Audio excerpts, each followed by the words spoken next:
Alhamdulillah, wassalatu wassalamu ala rasulillah. Segala puji dan puja kehadirat Allah subhanahu wa ta'ala, juga salawat dan taslim kepada Nabi besar Muhammad sallallahu alaihi wa sahbihi wasallam. Menunjukkan bahasan pada buku kita, kitab Minhajul Muslim yang tulis oleh Syekh Abu Bakar rahimahullah. Setelah panjang lebar membahas masalah beberapa hukum yang perlu diketahui dalam Islam, dan sudah kita panjang lebar membahas di antaranya yang terakhir adalah masalah umrah dan rukbah. Dan kita sudah tidak mereviewkan lagi karena itu sudah dibahas, dan kita akan masuk sekarang ke pasal ke-6, bab masalah nikah dan perceraian. Yang pertama adalah masalah nikah. Pengertian nikah sendiri itu, beliau mengatakan adalah akad yang menghalalkan pasangan suami istri dan antara pasangan suami dan istri untuk saling menikmati satu sama yang lainnya. Jadi akar kata nikah adalah biologis. Akar kata nikah adalah biologis. Orang Arab mengatakan saya menikahi fulan, itu berarti dia terhalalkan baginya hubungan biologis. Makanya hubungan biologis dalam Islam diatur sedemikian rupa dan dibentuk satu sistem khusus namanya nikah. Dan nikah ini sudah sering kita sebutkan, saudaraku seiman, adalah ibadah dan sangat mudah, tidak ada yang sulit. Biasanya yang membuat nikah sulit itu justru orang itu sendiri atau beberapa pihak yang memang tidak bertakwa kepada Allah subhanahu wa ta'ala. Bagi pihak orang tua yang memahami, kalau dia punya anak perempuan, lalu dia didik dengan baik dan dia besarkan sampai menikah, dijamin baginya surga. Maka pertanyaan kecil, kenapa masih ada orang tua yang menahan anak perempuannya? Bagi anak-anak muda, Nabi SAW sudah panggil, wahai sekalian anak muda, ya ma'syarasy syabab, man istata'a minkumul ba'a falyatazawwaj. Siapa antara kalian yang sudah mampu ba'ah. Ada yang mengatakan mampu secara finansial, ada yang mengatakan mampu secara fisik. Ya. Tetapi yang lebih dekat pendapat adalah yang mengatakan mampu secara fisik. Selama seorang laki-laki itu dia mampu secara fisik untuk melakukan biologis nanti dengan istrinya, menumpahkan spermanya yang sehat, kemudian akan punya anak, sehingga keturunan anak Adam yang sudah Allah takdirkan keluar dengan baik, maka dimaksudkan di sini dia ba'ah. Tinggal dia tahu begitu selesai akad nikah, maka mulai detik itu ke depannya, makannya, minumnya, tempat tinggal, ya, perlindungan istrinya di tangan dia, bukan lagi di tangan orang tua istrinya. Karena kalimat akad nikah pada saat wali mengatakan saya nikahkan kamu sama anak perempuan saya Fulana binti Fulana dengan mas kawin ini, sama saja dia mengatakan ini anak dulu di bawah naungan saya ya. Makannya saya yang wajib berikan, minumnya, pakaiannya, perlindungannya, tempat tinggal, transportasi. Sekarang saya serahkan ke kamu. Terima enggak? Ya, saya terima nikahnya. Baik, saya terima nih semuanya nih. Saya yang bertanggung jawab sekarang. Makannya, minumnya, tempat tinggal, segala macam. Maka berarti di sini dia harus bertanggung jawab si laki-laki tadi. Kalau dia faham itu, setelah akad nikah, dia sudah punya kewajiban mencari makan buat istrinya, minum, pakaian semampu dia, tempat tinggal, transportasi, perlindungan semampu dia, maka dia sudah masuk dalam bab ba'ah, mampu berarti. Makanya banyak sahabat Nabi menikah dengan miskin sekali finansial, nggak ada uangnya. Ya, hadisnya masyhur tentang seorang wanita yang menghibahkan dirinya kepada Nabi SAW. Datang ke masjid, duduk sebelah Nabi, lalu di depan sahabat semua mengatakan, ya Rasulullah, saya hibahkan diri saya. Kalau anda mau nikahi silahkan. Artinya kalau tidak juga silahkan anda pilihkan buat saya. Maka dalam hadis ini katakan Nabi SAW menatap wanita tersebut dengan serius. Kena nazar syar'i. Ada keinginan enggak? Setelah Nabi SAW menatapnya, Nabi melihat tidak ada hajat. Maka Nabi turunkan pandangan lalu bertanya kepada para sahabat, siapa yang mau nikahi wanita ini? Berdiri seseorang dari saf, saya Rasulullah. Begitu mudahnya. Padahal laki-laki ini belum kenalan sama perempuan ini, belum jalan, tidak tahu keluarganya. Bicara masalah nikah, lihat orangnya secara zahir, oh ini pakai jilbab, pakai cadar, ya sudah, selesai bagi saya. Oh ini orang muslim, sholat di masjid lain, sudah baik bagi saya, titik. Kata Nabi SAW, apa kau punya sesuatu yang bisa kau jadikan sebagai mahar? Tidak ada ya Rasulullah, saya orang miskin. Kata Nabi SAW, pulang ke rumahmu, cari walau cincin dari besi. Besi kau bisa lengkungin, jadikan cincin, jadikan sebagai mahar. Dia pulang ke rumahnya, saking miskin dia mengatakan tidak ada ya Rasulullah. Tidak ada. Nabi SAW tanya, ada enggak yang kau hafal dari ayat-ayat Al-Quran? Ada. Nabi bilang saya sudah nikahkan kau dan itu maharnya. Agak beda Nabi SAW kalau menikahkan ya. Kalau Nabi SAW menikahkan para sahabat tinggal mengatakan, kamu kalau kalian sudah saya nikahkan, kamu sudah saya nikahkan, sudah sah. Ya. Nabi SAW itu sudah mewakili ya semuanya orang-orang. Kalau Nabi SAW, kalau Nabi, nah ambil predikat ini, ya cukup satu orang saja. Karena ada orang mau pura-pura jadi Nabi, ya. Muncul Nabi-Nabi palsu, khusus untuk Nabi saya, tapi dia mau nyerobot-nyerobot, ya. Baik. Di sini dalilnya jelas kalau boleh menikah bahkan dengan mahar hafalan Al-Quran, gitu kan? Jadi dia punya kewajiban menyampaikan hafalannya pada istrinya, baik dia membuat hafal ataupun dia memberikan pemahamannya. Bahkan Nabi Musa alaihissalam menjadikan khidmah dia, pelayanan dia kepada mertuanya sebagai mahar. Waktu Nabi Musa alaihissalam lari dari Fir'aun ke negeri Madian, lalu dikejar oleh Fir'aun, di sana ketemu sama Nabi Syuaib. Nabi Syuaib punya dua anak perempuan, dibantu oleh Nabi Musa alaihissalam untuk ambil air di sumur. Sumur itu besar, ada batu di atasnya, harus 10 orang yang angkat baru bisa. Nabi Musa alaihissalam Allah kasih kekuatan, bisa angkat sendirian batu itu. Maka perempuan dua anak Nabi Syuaib tunggu di dekat sumur. Nabi Musa pasti tiba dari Madian. Dari Madian sendalnya putus, tidak ada sendal, bajunya sobek-sobek, perutnya kelaparan, nggak ada kerabat, ketakutan. Pada saat itu karena dikejar Fir'aun mau dibunuh, gitu kan. Lalu kemudian dia tanya keduanya, apa urusan kalian? Ma khatbukuma? Kata berdua anaknya Syuaib, la nasqi ya hatta yusira alaina riya. Tidak bisa kami tuang air sampai batu ini dipindahkan, baru bisa. Maka Musa alaihissalam mengangkat sendiri lalu menuangkan air. Setelah selesai, keduanya rupanya pulang melapor kepada ayahnya Syuaib. Ada laki-laki baik di sana begini dan begitu. Padahal hanya nuangkan air. Penilaian baik, oh ini orang baik sudah, gitu kan. Maka Musa alaihissalam bersama dengan itu berdiri di bawah pohon lalu mengatakan, Rabbi inni bima anzalta ilai min khairin fakir. Ya Allah, aku ini miskin sekali sekarang keadaanku, tidak ada kerabat, dalam kondisi ketakutan, tidak ada alas kaki, tidak ada makanan, tidak kenal orang di sini. Allah kabulkan doanya. Allah ceritakan dalam Al-Quran, dalam surah Al-Qasas, datanglah salah satu dari anak Syuaib. Ya. Lalu berkata, qalat inna abi yad'uka liyajzika ajra ma saqaita lana.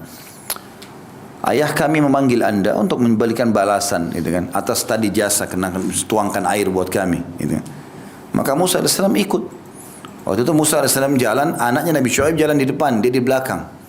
Karena ada angin tiup, maka bajunya kadang-kadang perempuan kena angin terbentuk badannya.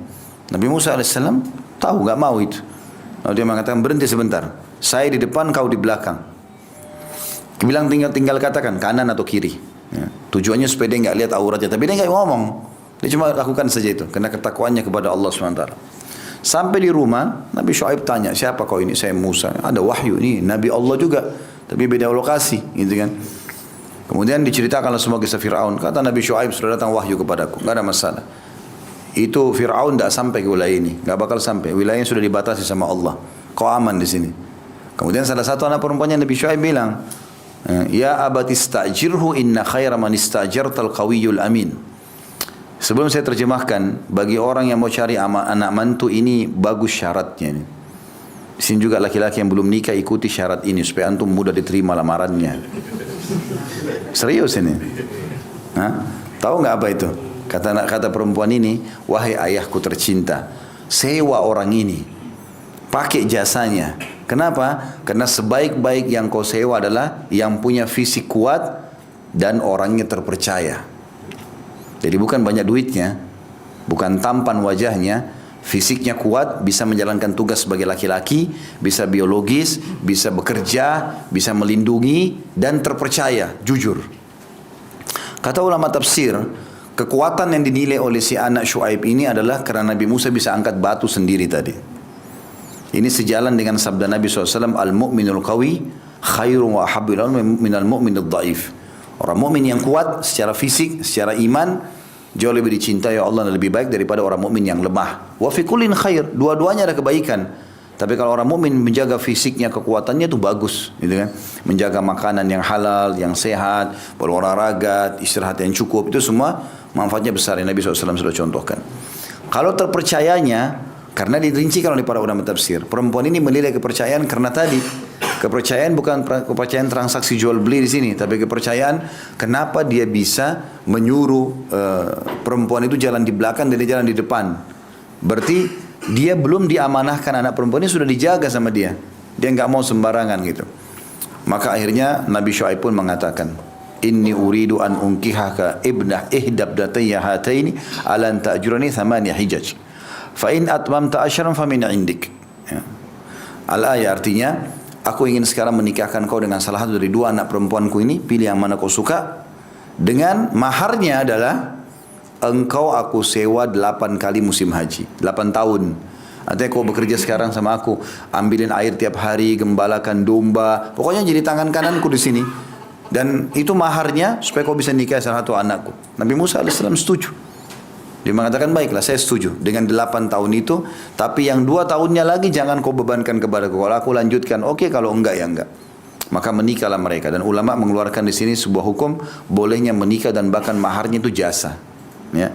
Kalau ada orang punya perusahaan, kalau antum mengkhayal saja, kalau ada orang kaya raya miliarder melihat antum, oh ini masya Allah ini orang saleh, baiklah boleh nikah sama anak saya tapi bekerja di perusahaan saya 8 tahun.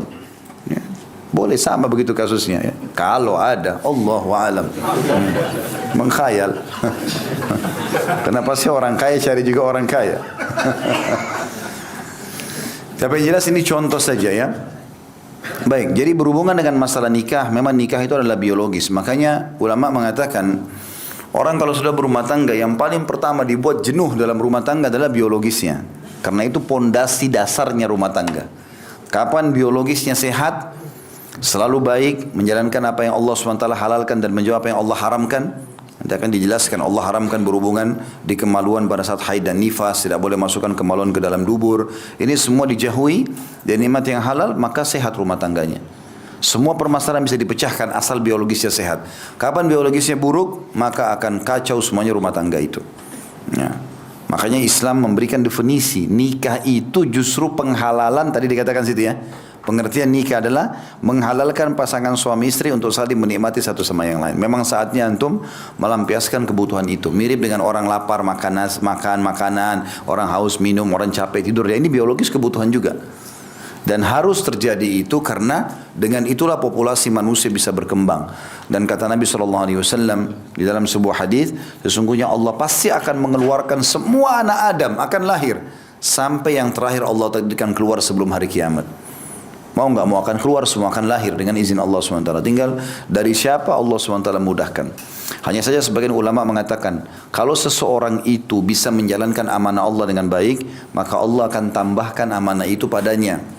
Kayak misalnya Allah kasih antum titipan, ada teman titip, ini 1 juta titip ya buat masjid dekat rumahmu yang lagi dibangun. Dia amanah, nanti besok lusa datang lagi 5 juta, datang lagi 10 juta. Lama-lama dia menjadi mengurus amanahnya orang. Tapi kalau baru 1 juta, ini kayaknya nggak tahu orangnya, 200 ribu masuk kantong, 800 ribu aja masuk masjid, haram. Bagaimana mau dipercaya? Allah SWT angkat semua amanah itu. Ada sebuah hadis yang sahih riwayat Imam Bukhari Muslim, kata Nabi SAW, ada hamba-hamba Allah yang Allah pilih khusus memang mereka untuk diamanahkan harta, sehingga mereka sibuk membantu hamba-hamba. Dan kapan mereka masih menjalankan itu, Allah pun masih melimpahkan rezekinya. Kapan mereka memberhentikan, Allah pun mengangkat rezeki itu dari mereka dan diberikan kepada pihak lain. Ya. Begitu juga dengan orang berumah tangga, begitu juga dengan orang punya anak. Ya. Kalau Allah kasih dia anak 1, dia bisa jalankan anak itu jadi pintar, jadi baik, jadi bakti. Ya Allah kasih 2, Allah kasih 3, Allah kasih 4. Ya, kalau tidak maka Allah batasi dengan itu. Maka ini semua berhubungan dengan masalah itu. Makanya kita kembali ke poin tadi yang saya katakan. Kita menikah teman-teman memang salah satu targetnya adalah biologis yang halal. Ya, tapi tentu ada adab-adab syar'i yang diperintahkan. Seperti ada adab pada saat orang menikah malam pertama. Nabi SAW sunnahkan begitu masuk ketemu istri. Kata Aisyah, Nabi SAW pada saat masuk menemuiku, maka sholat 2 rakaat dulu. Ya. Jangan seperti serigala kelaparan. Ya. Orang sholat wudu, sholat aja istri sholat bersama-sama. Niat sholat tatawu, sholat sunnah.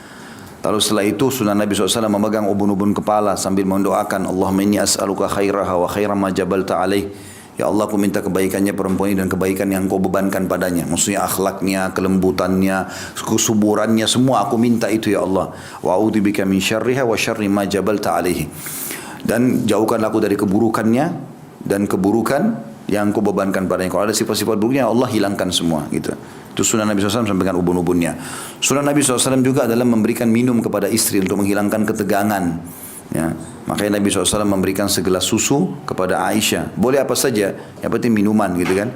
Nabi SAW memberikan susu. Waktu itu Aisyah sempat malu. Maka kemudian Asma, kakaknya Aisyah mengatakan, ambillah wahai Aisyah.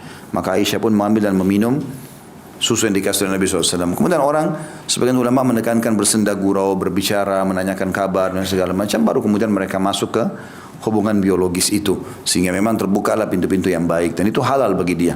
Dan ini sesuai dengan sabda Nabi SAW, target utamanya mengejar pahala. Bukan cuma sekedar kenikmatan. Fi bidi ahadikum sadaqah. Di kemaluan kalian ada sedekah, ada pahala yang besar.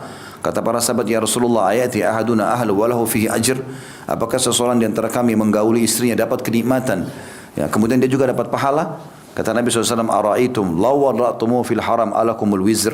Tidakkah kalian lihat kalau kalian letakkan pada yang haram, zina, kalian dapat dosa yang besar? Kata para sahabat, bala ya Rasulullah. Iya wahai Rasulullah. Maka kata Nabi SAW, wa kadzalika fil halal. Begitu juga pada yang halal.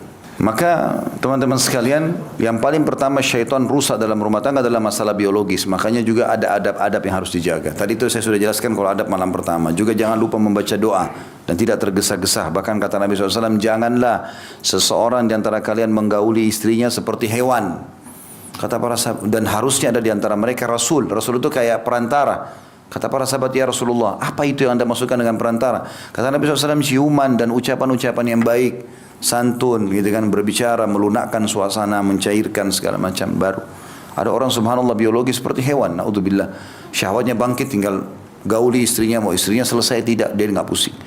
Bahkan hadis lebih peka lagi, kata Nabi SAW dalam hadis sahih semuanya ini, kalau kalian sedang menggauli istri kalian, maka jujurlah dan seriuslah. Seperti gitu hadisnya. Ya. Dan kalau kalian sudah selesai dari hajat kalian dan dia belum selesai, si istri, jangan kalian tergesa-gesa menyelesaikan sampai dia sudah selesai. Maksudnya jangan tarik zakarmu sampai dia selesai. Sampai seperti itu bahasan dalam hadis. Dan sangat serius dalam masalah itu dalam Islam. Makanya teman-teman tidak boleh nonton film porno. Jangan belajar dari itu. Itu akhlak yang buruk. Mengajarkan kita menonton perzinahan, ya, melihat auratnya orang. Dan bagaimana seorang suami bisa ridho istrinya nonton laki-laki lain, mungkin lebih kekar dari dia, mungkin lebih gagah, mungkin segala macam. Nanti kalau biologis istrinya tak bayangkan laki-laki itu. Kebodohan, nggak boleh. Itu juga, ya, perempuan, bagaimana dia ridho suaminya lihat perempuan lain lebih cantik, lebih putih, lebih segala macam. Lalu kemudian suaminya nanti bayangkan itu. Ya, bahkan saya dapat informasi dari beberapa jemaah pengajian, ada orang sudah rusak fitrahnya gara-gara film porno jadi sebagai pegangan, akhirnya membuat dia tidak bisa gauli istrinya tanpa nonton. Ya, saya disampaikan begitu beritanya, sampai harus taruh laptop, nonton film porno baru dia gauli istrinya. Berarti istrinya cuma seperti boneka, dia nggak nikmati lagi. Kalau antum turunkan mata dari yang haram, pendengaran dari yang haram, antum akan nikmati itu. Seorang syekh ditanya oleh seseorang di Saudi, kejadian nyata. Syekh, saya awal nikah cinta sama istri saya, berjalan waktu, punya anak segala macam, maka saya jadi benci sama dia, sudah kayak nggak ada hasrat lagi, gitu kan? Bagaimana caranya supaya saya kembalikan cinta saya seperti awal? Kata Nabi, kata Syekh itu, turunkan pandanganmu dari yang haram, akan kembali cintamu pada istrimu.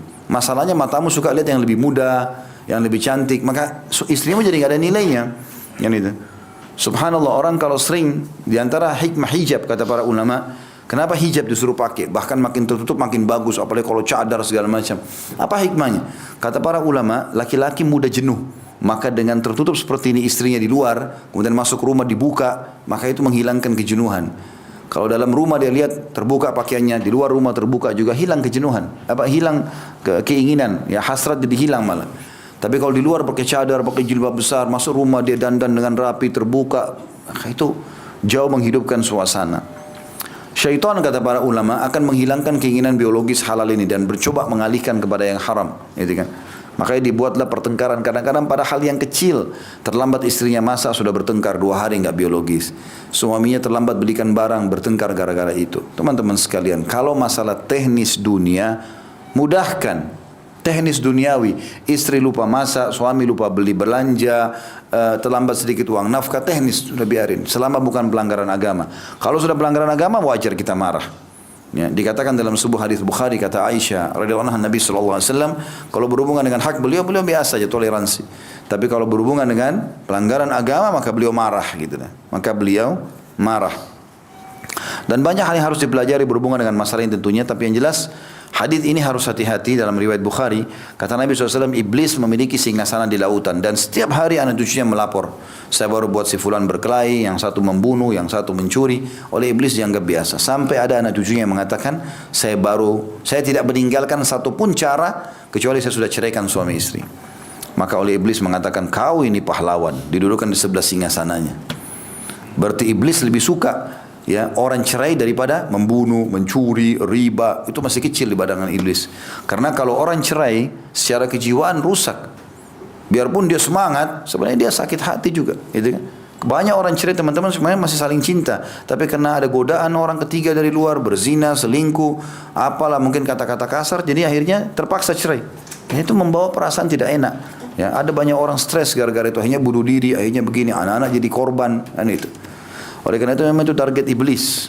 Dan untuk menameng supaya tidak terjadi perceraian, yang paling pertama diperbaiki niat ikhlas menikah karena Allah, cari ibadah, dan biologisnya harus sehat. Nah, berhubungan dengan itu juga masuk dalam adab-adab yang lain setelah sholat tadi, ya, membaca diubun-ubun kepala istri, kemudian mau berdoa pada saat berhubungan biologis, ya.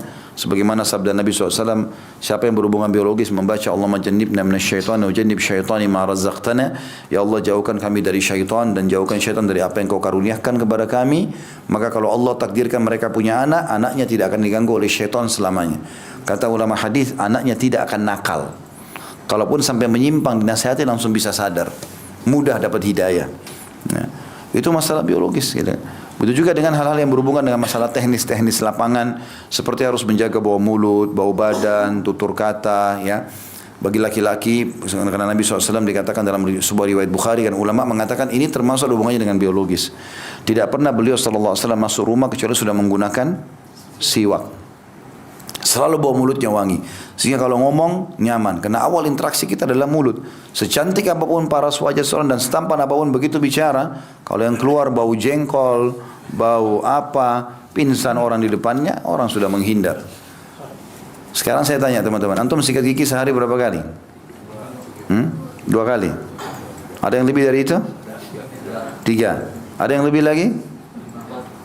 Benar, 5. Siapa yang bilang 5 tadi? Kalau saya punya cambuk, saya cambuk dari jauh. Kalau bohong. Benar 5 kali ya? Dalam Islam lebih dari itu, disuruh bersikat gigi itu. Lebih dari itu. Dari mana dalilnya Ustaz? Apa kata Nabi SAW? Kalau aku tidak beratkan umatku, aku suruh mereka bersiwak setiap kali mau sholat. Saya tanya, sholat wajib berapa kali? 5. Kalau sholat sunnah? Setiap mau sholat, sikat gigi. Kita hitung ya. Kalau 5 waktu sholat saya, subuh, duhur, asar, maghrib, berarti 5 kali sehari sikat giginya. Ya. Kalau sholat sunnah, ada qobliyah subuh, ada qobliyah duhur, ada ba'diyah duhur, ada qobliyah asar, ada qobliyah maghrib, ada ba'diyah maghrib, ada qobliyah isya, ada ba'diyah isya. Ini yang rawatib yang mendampingi saja ada 8. Berarti tambah 5 tadi sudah 13 kali sikat gigi. 13 kali siwak. Perhatikan ya. Belum lagi kita bicara sholat duha. Duha dari 2 rakaat sampai 12. Kalau kita sholat 2 rakaat salam, 2 rakaat salam, 2 rakaat salam, itu banyak sekali itu.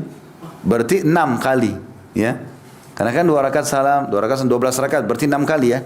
Sama tadi juga sunnah rawatib, masih ada yang tertinggal itu. Sholat subuh sebelum subuh kan 2 rakaat, tapi sebelum duhur 4 rakaat loh. Berarti sudah 2 kali bersiwak di duhur itu, qobliyah duhur. Tambah sebelumnya ya, subuh tadi berarti kita hitung kembali rawatibnya ya. Kalau qobliyah subuh 2 rakaat berarti 1 kali siwak. Qobliyah duhur itu 4 rakaat, berarti 2 kali siwak ya, sudah 3. Benar nggak?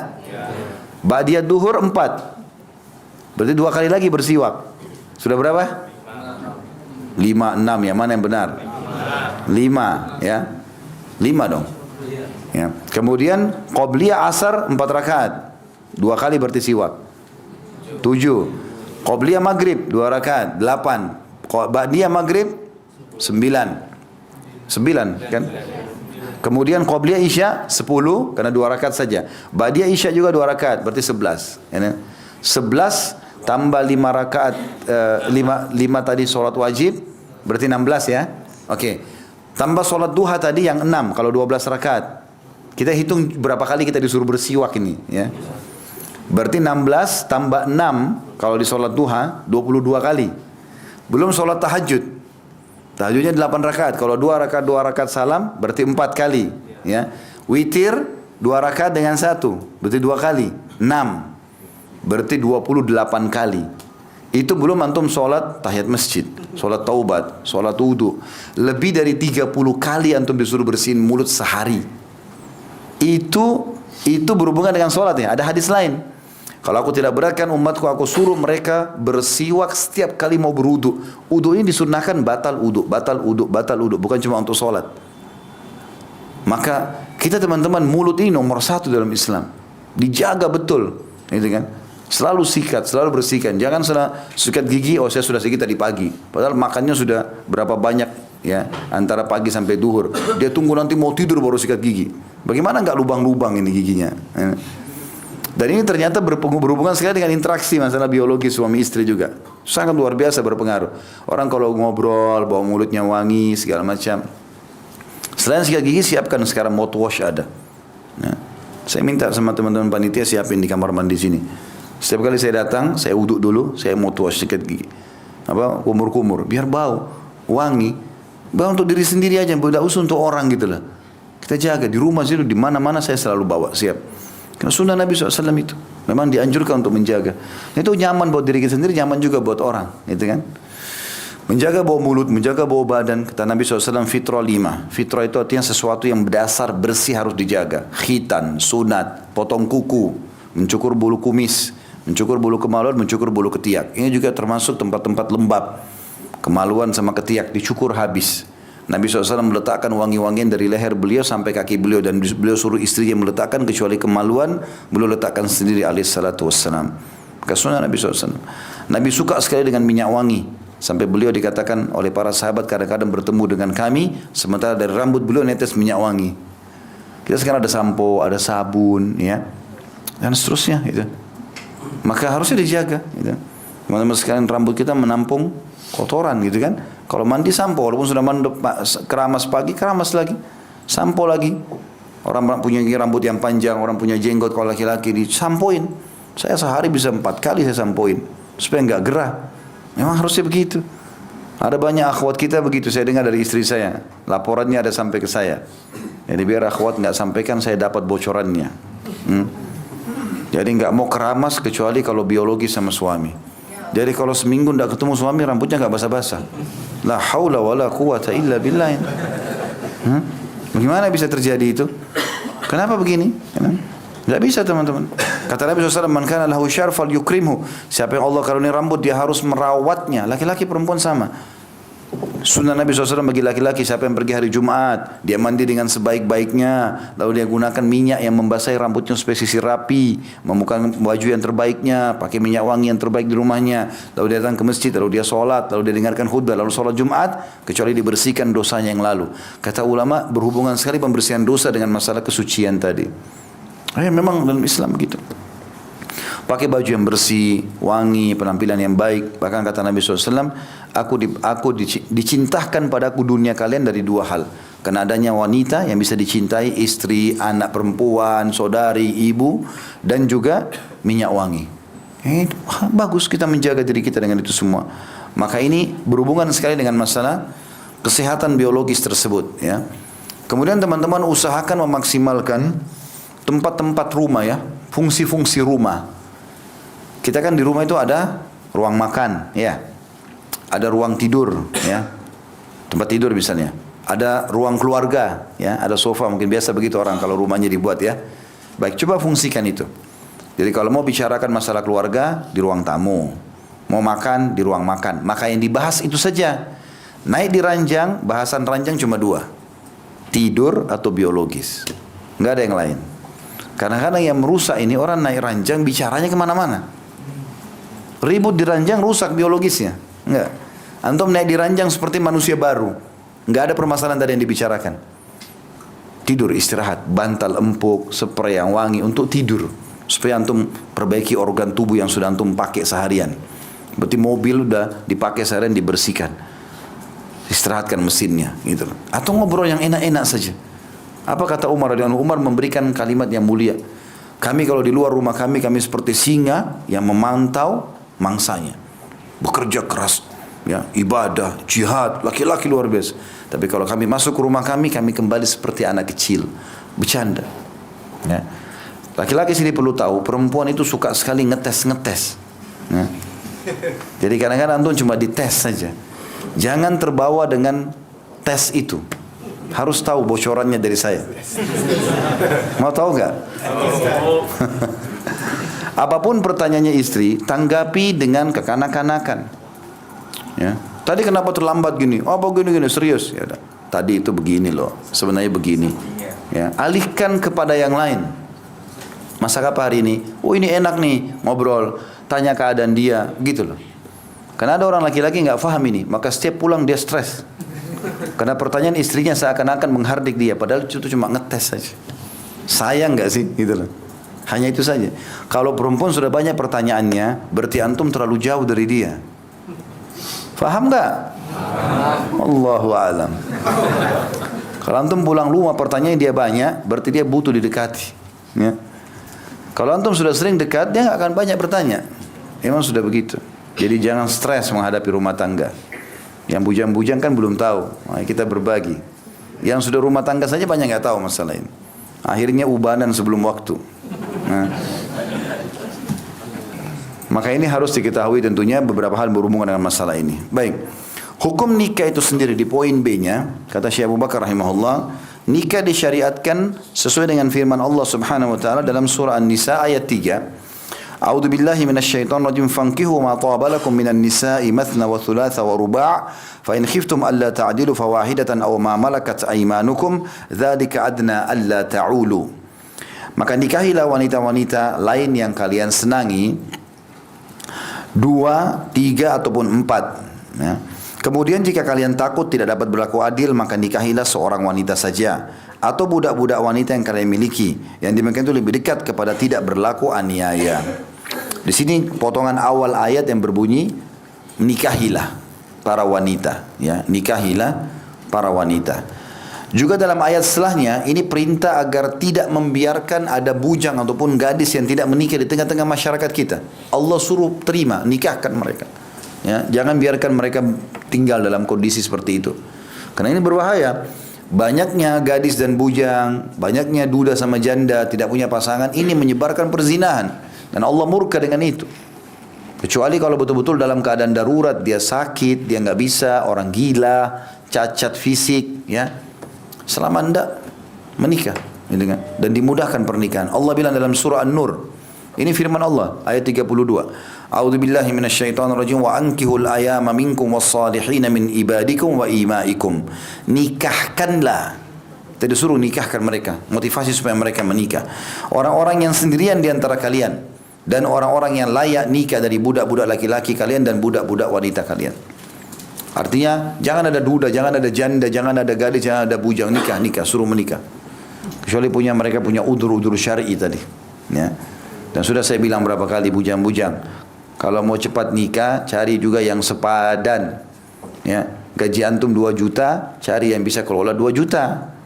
Jangan yang kosmetikanya 2 juta. Bangkrut, utang terus tiap bulan. Cari yang pakai bedak baby 50 ribu. Ya. Nah, iya. Yang makan tempe oke, nasi uduk oke, diajak makan bakso sudah gembira, itu. Antum juga seleranya terlalu tinggi.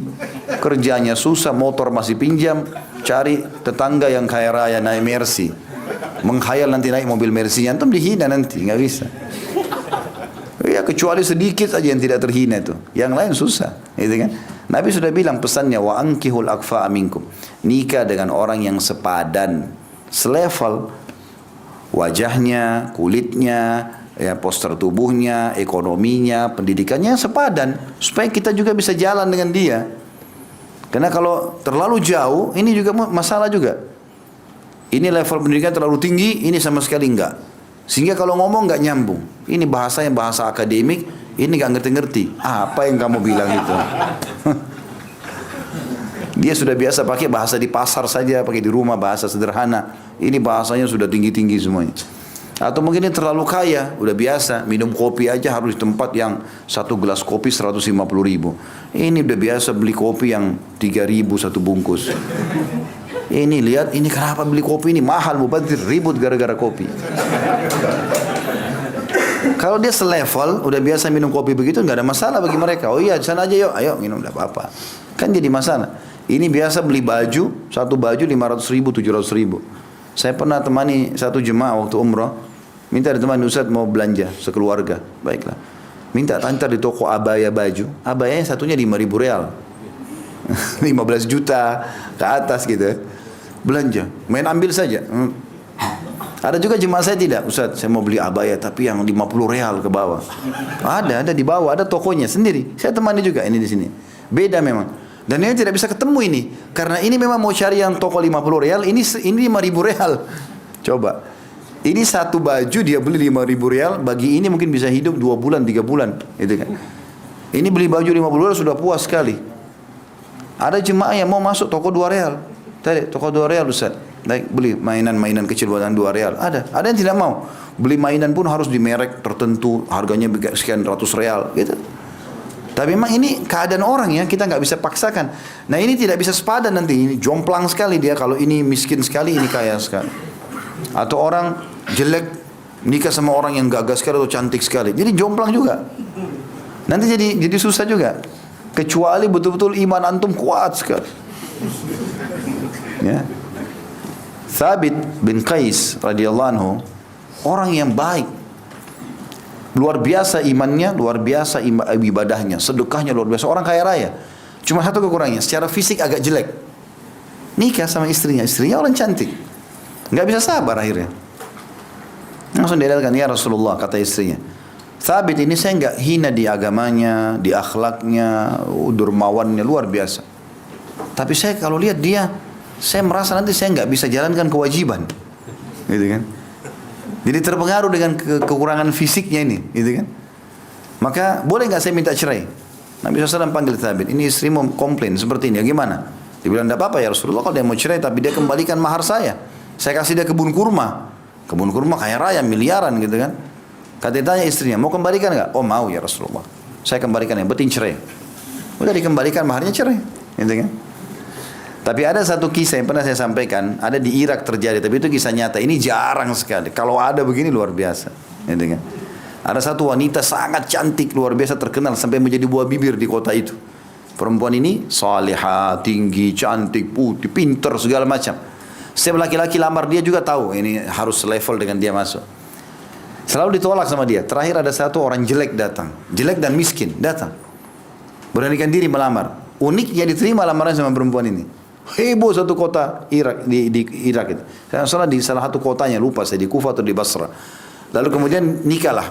Ini jadi pembicaraan orang, gimana ini perempuan bisa terima laki-laki begini kelasnya, tidak selevel sama dia gitu, cantiknya beda, ini jelek segala macam. Sudah selesai nikah, lalu kemudian si laki-laki ini sendiri juga bingung gitu loh. Dia sudah jadi suami sekarang, lalu dia tanya. Dia bilang, kenapa kau mau nikah sama saya? Dia tanya istrinya. Kau tolak sekian banyak orang tampan, saya ini cuma beranikan diri loh ini. Tiba-tiba kau terima saya. Dia bilang supaya saya dapat pahala sabar. Setiap hari lihat kamu saya sabar. Dan supaya kau dapat pahala syukur. Setiap lihat saya kau selalu bersyukur. Allahu alam, ada perempuan begini nggak? Kalau ada nasib antum gitu. Tapi ini jarang terjadi. Yang jelas agama tidak mungkin salah. Akfa itu penting, sepadan, ya. Termasuk sepadan, boleh nggak Ustaz saya nikah sesuku? Boleh, itu sepadan. Nggak ada fanatisme di situ, ya kan? Kalau antum khawatir nanti nikah sama suku lain, makanannya beda, tradisinya beda, itu wajar antum pilih suku antum, boleh. Dalam Islam tidak apa-apa.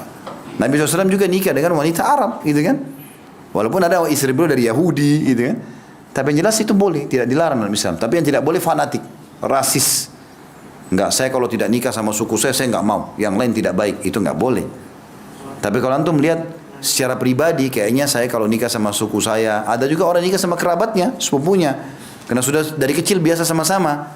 Nah, supaya lebih aman nanti, itu boleh saja. Makanya Ali bin Abi Thalib menikah dengan Fatimah. Ali bin Abi Thalib sepupu Nabi. Fatimah anak Nabi, kan gitu. Menikah kekerabatan. Maka itu semua boleh, ya. Intinya teman-teman sekalian, orang dianjurkan menikah dalam Islam dan ayat ini sangat jelas, ya. Tapi hanya saja menikah dengan orang yang sepadan. Dan juga sama dengan janda sama duda, kalau Allah SWT masih mudahkan jodoh menikah. Jangan tinggal dalam kondisi begitu, ya. Karena itu akan menutup pintu-pintu syaitan. Ya, kapan menikah itu bagus, ya, dia akan dapat keselamatan. Kata Nabi SAW, "Man tazawwaja faqad damina nisfa dinahu falyattaqillah fi nisfil baqi." Siapa yang menikah dia telah menyelamatkan setengah agamanya, aman. Karena godaan paling besar laki-laki, perempuan. Godaan paling besar perempuan laki-laki. Dia kalau nikah ada tempat pelampiasan, setengah agamanya aman. Falyattaqillah fi nisfil baqi, dia tinggal bertakwa kepada Allah di setengah yang tersisa. Berarti setengah agama di situ memang. Makanya harus diselamatkan. Jangan tunda-tunda ini. Ya, karena saya sudah juga pernah bilang, saya ulangi kembali, jangan hubungkan pernikahan dengan prestasi dunia. Nggak ada hubungannya sebenarnya menikah dengan sarjana, dengan punya mobil, punya rumah, nggak ada hubungannya. Ini ibadah, kebutuhan. Antum sudah butuh nggak? Kalau sudah butuh khawatir terus dalam zina, maka melangkah menikah. Dan menikah sama orang yang akfa, menikah yang sepadan. Saya sampai sekarang masih sangat yakin di Indonesia sangat mudah menikah. Kalau antum di kota susah, cari di kampung-kampung banyak. Tinggal datang ke imam masjid, saya si fulan muslim mau menikah, dicarikan jodoh, menikah. Banyak sekali, bahkan saya temukan banyak sekali orang dari luar, dari Saudi datang, beberapa masyayikh datang mau menikah. Lamarkan orang diterima, lamarannya bawa ke Saudi nikah. Tinggal sampai sekarang banyak mereka punya keturunan, gitu kan. Cuma kadang-kadang kita ini karena terlalu banyak tonton sinetron, ya, maunya istrinya seperti artis itu, suaminya seperti artis ini, ya susah. Padahal sebenarnya itu cuma satu orang mungkin itu di Indonesia, itu kan seperti itu, atau 2 orang, atau 3 orang, tidak mungkin sama. Ya. Baik, selanjutnya nikah hukumnya bisa jadi wajib. Kapan dia wajib? Bagi orang yang mampu membiayainya, serta mereka khawatir akan terjerumus ke dalam perbuatan yang diharamkan.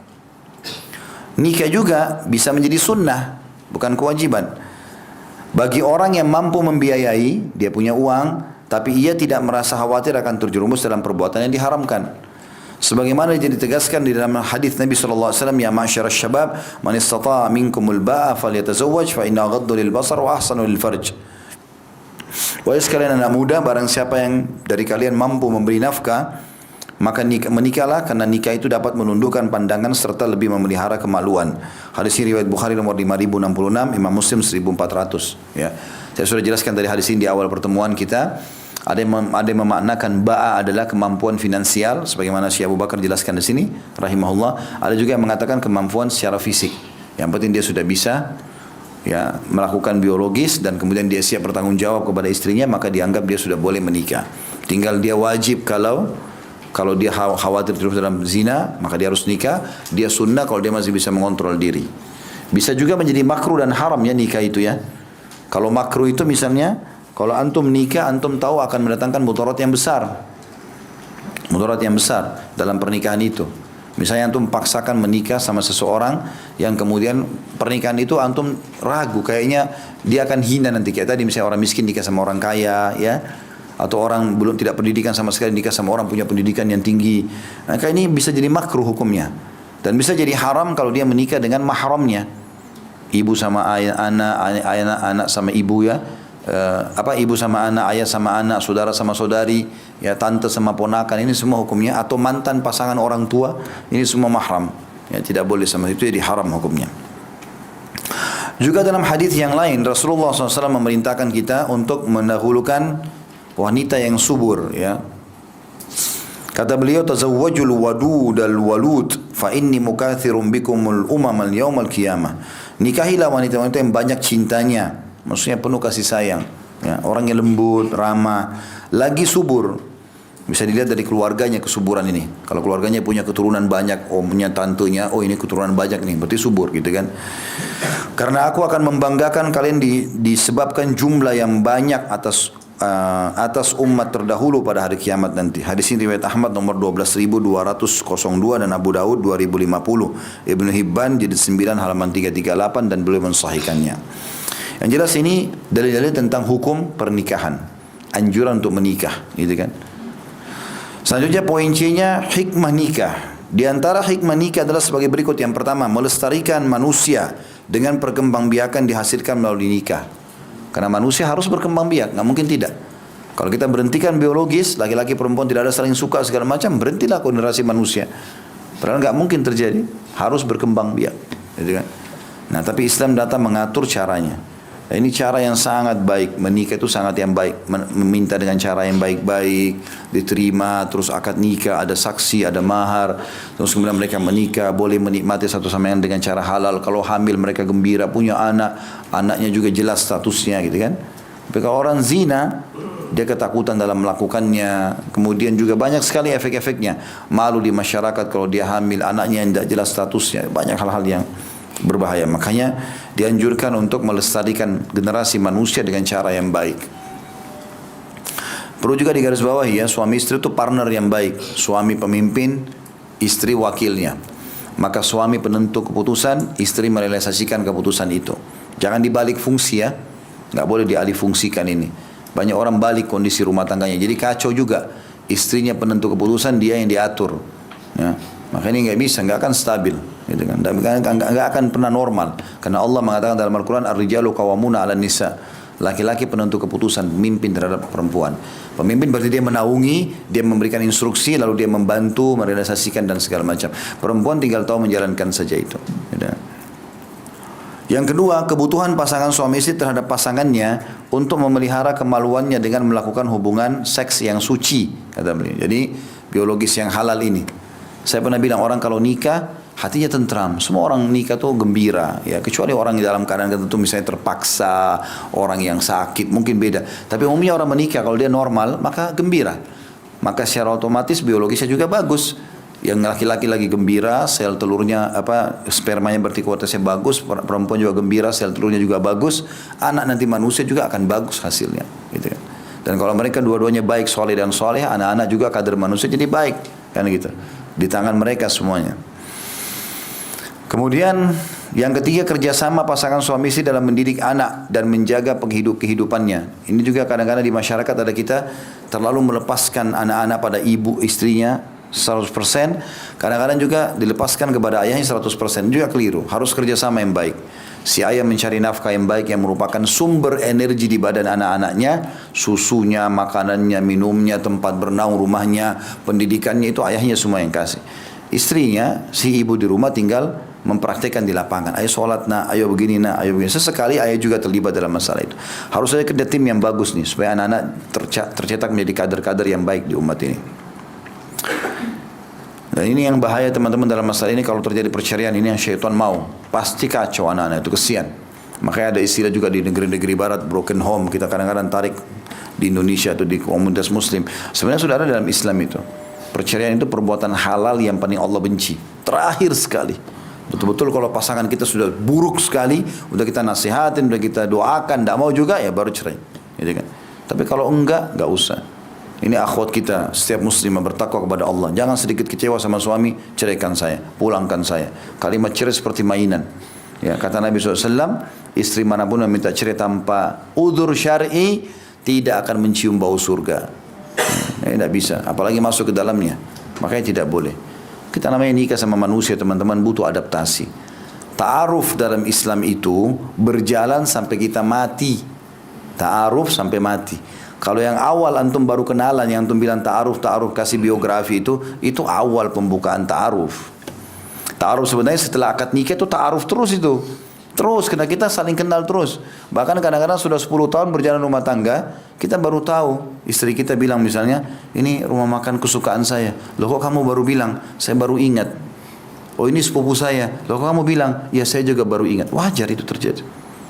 Tiba-tiba si suami mengatakan, oh ini sepupu saya. Istrinya bilang, loh kok baru bilang? Ya saya baru ingat. Wajar. Masa ta'aruf? Bahkan sampai kita meninggal, ya. Bahkan sampai kita meninggal, kita terus berta'aruf dalam rumah tangga. Maka dalam masa ta'aruf namanya, ya, adaptasi, pasti ada kadang-kadang gesekan-gesekan. Terjadi dalam rumah tangga Nabi SAW, gitu kan? Pernah Sofia ribut sama Nabi tapi nggak dijelaskan apa sebabnya. Cuma tiba-tiba karena Sofia merasa bersalah, Nabi meninggalkan Sofia sementara, lalu dia datang kepada Aisyah, mengatakan, wahai Aisyah, kalau kau bisa buat Rasulullah ridho kepadaku, aku hadiahkan malamku. Maka Aisyah pun biasanya kalau siang hari Nabi SAW datang ke rumah Aisyah, datang juga ke istri yang lain, tapi biasa rumah Aisyah. Lalu Aisyah tiba-tiba dandan yang bagus duduk di dekat Nabi SAW. Dalam riwayatnya di pangkuan Nabi. Nabi mengatakan, pergilah ya Aisyah, ini bukan malammu, gitu kan? Dia bilang, ya Rasulullah, ini karunia Allah yang Allah berikan kepada siapa yang dia inginkan. Maka Nabi pun sudah faham. Ternyata Si Sofia minta tolong pada Aisyah dan akhirnya Nabi maafkan Sofia dan kemudian ya malam itu jadi hadiahnya buat Aisyah. Tapi terjadi ihtikak namanya dalam bahasa Arab. Kadang-kadang gesekan-gesekan terjadi, ya. Tapi ini masih bisa diperbaiki. Saya bilang tadi kalau selama urusan dunia telat menyajikan makanan, telat ngantar, lupa janji manusiawi, gitu kan. Wah ini sekarang listrik lupa isi voucher, tidak usah marah-marah, percuma, lampu tetap mati, gitu kan. Tidak ada gunanya, sudah gelap, sudah panas juga ini. Untuk apa marah-marah? Akhirnya suaminya balap-balap keluar pakai motor, bisa tabrakan, bisa segala macam. Untuk apa? Apa gunanya? Gitu kan? Ada perempuan kadang-kadang subhanallah sudah tidak ada lagi hidupnya kecuali marah. Sehingga semua alisnya, keningnya bergaris-garis. Gitu. Keriput semuanya. Karena tiap hari marah kerjanya. Suaminya berharap kalau pulang mudah-mudahan sudah tidur. Nah, karena kalau pulang rumah luar biasa gitu. Ada juga begitu laki-laki, kadang-kadang kalau dia kena kasarnya sama istrinya, maka kalau pulang keluar rumah istrinya bersyukur kepada Allah, sujud syukur, berharap dia nggak kembali lagi. Ya. Tapi ada orang subhanallah karena kasih sayangnya, kelembutannya, bercandanya yang baik, sabar dengan sedikit ada gesekan-gesekan, maka kalau dia keluar orang merindukan dia kapan datang nih suami. Datang sudah disambut, gitu kan. Begitu juga istri yang baik, santun, suami pulang keluar itu berpikir, oh tadi kayaknya saya yang salah, istri saya sabar ya, saya marahin malah diam. Nanti dia pulang dia minta maaf. Itu yang diinginkan dalam rumah tangga. Karena ini masalah kehidupan dunia, memang ada seperti itu, ada gesekan-gesekan. Maka perlu kesabaran. Baik, yang keempat adalah mengatur hubungan seorang laki-laki dengan seorang wanita berdasarkan prinsip pertukaran hak dan bekerja sama yang produktif dalam suasana yang penuh kasih sayang atau cinta kasih serta perasaan saling menghormati satu sama yang lainnya. Ini konsep dasar rumah tangga dalam Islam, semuanya dengan cinta, kasih sayang, tutur kata yang baik. Ya, boleh orang marah kalau terjadi pelanggaran agama, tapi marah pun dengan cara yang benar. Nabi SAW marah kalau terjadi pelanggaran agama, gitu kan. Tetapi Nabi SAW mengatur pada tempatnya, porsinya masing-masing. Pernah Aisyah radhiyallahu anha, entah terjadi apa sama Nabi, banyak Aisyah agak cemberut. Lalu Nabi SAW, Abu Bakar masuk dalam rumah, melihat Aisyah lagi cemberut. Nabi SAW juga lagi duduk agak berjauhan. Maka Nabi SAW berdiri mau menyambut mertuanya Abu Bakar. Lalu dilihat Aisyah cemberut nih. Abu Bakar sudah tahu. Langsung Abu Bakar marah. Apa kau membuat Rasulullah SAW marah ya Aisyah?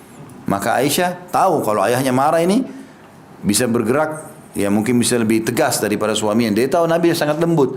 Maka Aisyah pun sembunyi di belakang Nabi SAW. Padahal tadi dia lagi ribut sama Nabi nih. Sembunyi di belakang Nabi. Jadi saya minta perlindungan. Maka Nabi senyum mengatakan, sudahlah Abu Bakar, saya sudah maafkan. Lalu senyum dia. Nabi SAW senyum, Abu Bakar pun senyum. Abu Bakar mengatakan, kalau begitu saya mau keluar dari pintu rumah sekarang, saya mau masuk, lihat senyum ini sekarang. Jangan lagi ribut. Itu dia dalam rumah tangga Nabi itu. Gitu kan? Tapi diobati dengan cara baik. Antum sedikit bertengkar, pindah rumah 2 hari, 1 minggu. Akhirnya curhat sama sembarangan orang, ngomong yang tidak masuk di akal. Apalagi kalau tidak ada agama, lari ke karaoke, lari ke diskotik, kesempatan berzina. Naudzubillah, merusak semuanya, gitu kan. Itu was-was syaitan sehingga ia merusak hubungan. Jelas nggak ini? Jelas. Baik, poin D-nya, rukun-rukun nikah ini harus ada, baru dianggap sah. Salah satunya hilang, berarti pernikahan batal. Untuk keabsahan nikah dibutuhkan 4 rukun dasar kata beliau, yaitu yang pertama wali. Dan wali yaitu bapak kandung mempelai wanita, penerima wasiat. Kalau bapaknya nggak bisa, diwasiatkan kepada siapa? Dia bilang saya menyerahkan kewalian anak saya kepada kamu misalnya disebut, atau kepada fulan.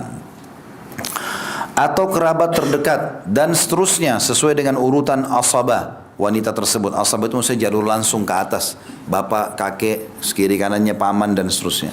Ya. Atau orang bijak dari keluarga wanita tersebut. Kalau sudah tidak lagi kecuali 1 orang dari keluarga perempuan juga boleh. Atau pemimpin setempat. Misal bagi mu'allaf masuk Islam, semua keluarganya kafir, maka pindah kepada wali hakim. Kalau kita pemerintah maksudnya wali hakim, ya kita di KUA sudah ada itu. Berdasarkan sabda Rasulullah SAW, la nikaha illa biwali, tidak akan dianggap sah pernikahan kecuali dengan wali.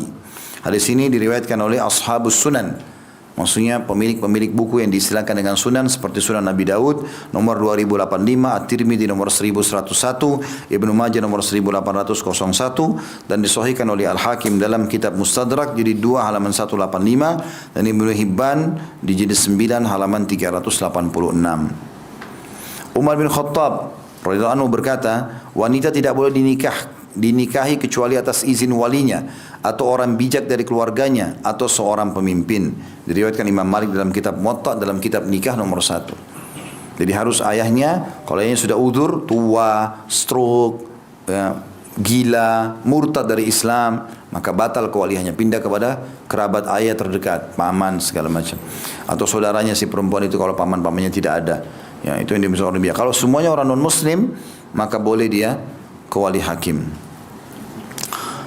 Adapun ketentuan hukum bagi wali adalah sebagai berikut. Yang pertama, orangnya layak menjadi wali, yaitu laki-laki, balik, berakal sehat dan merdeka, bukan budak. Berarti perempuan tidak boleh jadi wali, ya, harus laki-laki. Yang kedua, hendaklah si wali meminta izin dari perempuan yang ingin dia nikahkan jika wanita itu seorang gadis dan walinya adalah bapaknya sendiri, dan meminta pendapatnya jika wanita itu seorang janda, ya, atau seorang gadis tetapi walinya bukan bapaknya, bukan bapaknya sendiri, berdasarkan sabda Nabi SAW, al-ayyimu ahaqqu binafsiha min waliyiha wal bikru tusta'dhanu wa idnuha sumatuha. Janda lebih berhak atas dirinya sendiri daripada walinya, dan gadis harus dimintai izinnya, dan izinnya itu ialah diamnya. Hadis ini riwayat Imam Malik di kitab Muwatta nomor 1114 dan sanadnya sahih. Dan Imam Muslim juga riwayatkan di nomor 1421. Jadi yang dimaksud di sini teman-teman, kalau anak gadis, misalnya seseorang kita punya anak gadis dan dia adalah ayah kandungnya, dia izin saja, dia mengatakan ayah mau nikahkan kamu ya sama si fulan misalnya. Kalau dia diam, berarti dia setuju. Tidak usah didesak. Ayah mau dengar jawaban mulutmu, nggak bisa. Anak gadis malu, gitu kan? Ini kalau memang anak-anak gadis yang masih punya keimanan, ada banyak anak gadis tidak malu, sengaja datang kepada ayahnya, nikahkan saya mau nikah cepat, misalnya. Tapi kalau ini enggak, memang ini diminta izinnya, gitu kan? Atau bisa juga si ayah mengatakan begini, nak, khusus masalah pernikahan, ayah akan pilihkan kamu, terserah ayah ya. Kalau dia bilang iya nggak apa-apa ayah, ya sudah. Ada banyak anak gadis kena sangat baik, bakti sama ayahnya, maka dia serahkan, terserah ayah. Pokoknya nikah saya terserah ayah. Ayah siapapun ayah iyakan, saya terima. Ada juga orang begitu. Maka kalau ayahnya sudah ucapkan kalimat ini dan dia sudah iyakan, berarti sudah ada izin. Ayahnya boleh nikahkan kapan saja. Makanya Sa'id bin Musayyib rahimahullah, seorang ulama tabi'in yang masyhur dengan kesalehannya. Dia punya anak terkenal sangat cantik, sangat pintar, gitu kan, dan anaknya ulama besar. Ini Sa'id bin Musayyib ulama besar tabi'in, muridnya Abdullah bin Umar. Ya, radhiyallahu anhu ajma'in. Yang jelas satu waktu pernah datang lamaran dari kandidat khalifah. Jadi ada khalifah waktu itu jadi raja, waktu itu umat Islam teman-teman dipimpin oleh khalifah Umawi dari kerajaan Umayyah, itu menguasai setengah dunia. Kena negeri Syam, seluruh jazirah Arab, sebagian besar wilayah Persia, ya, kemudian sebagian besar Afrika sudah dikasih umat Islam, dikuasai umat Islam. Jadi kalau meninggal ini khalifah, ini penggantinya, kandidat nomor satunya. Ya.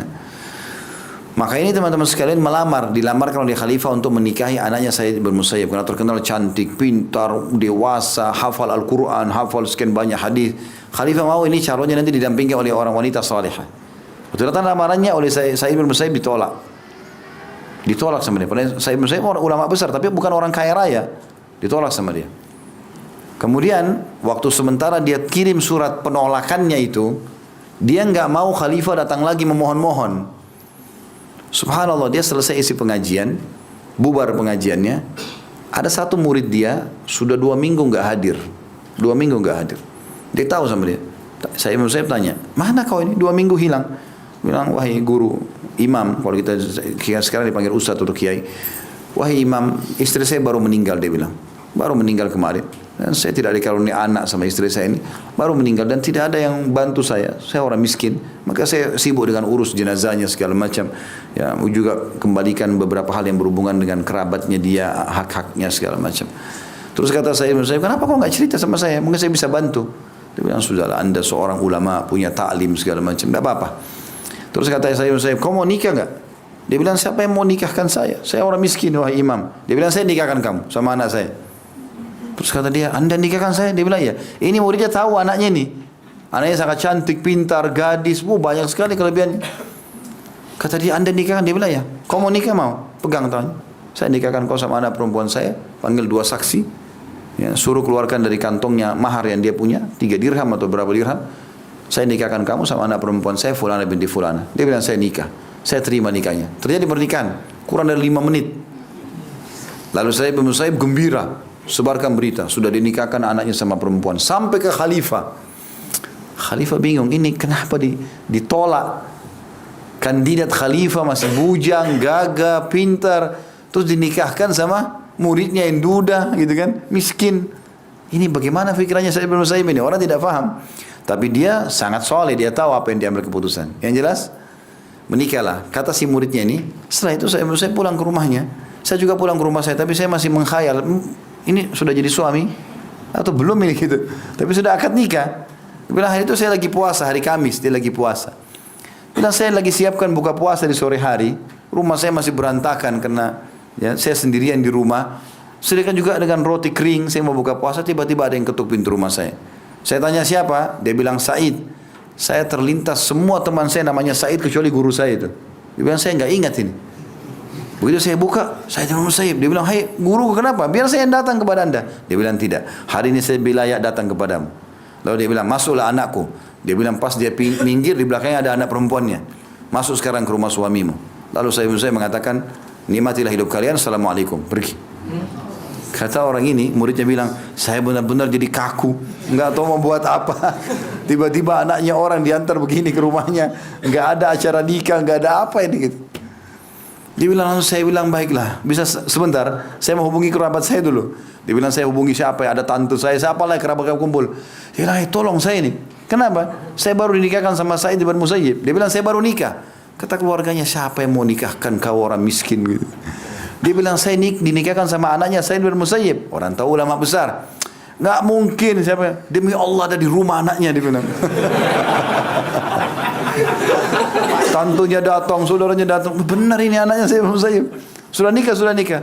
Kata tantenya, tidak boleh kau sentuh ini sampai saya rayakan acara. Ini tidak mungkin anaknya orang seperti ini. Nikahlah intinya, dirayakan. Dia bilang setelah itu kumpul sama saya. Dia bilang demi Allah saya dapatkan dia wanita terbaik, tercantik, terpintar, salihah, patuh, semua nikmat ada pada dia. Subhanallah gitu. Di majlis khalifah dibicarakan. Kenapa khalifah bilang ini?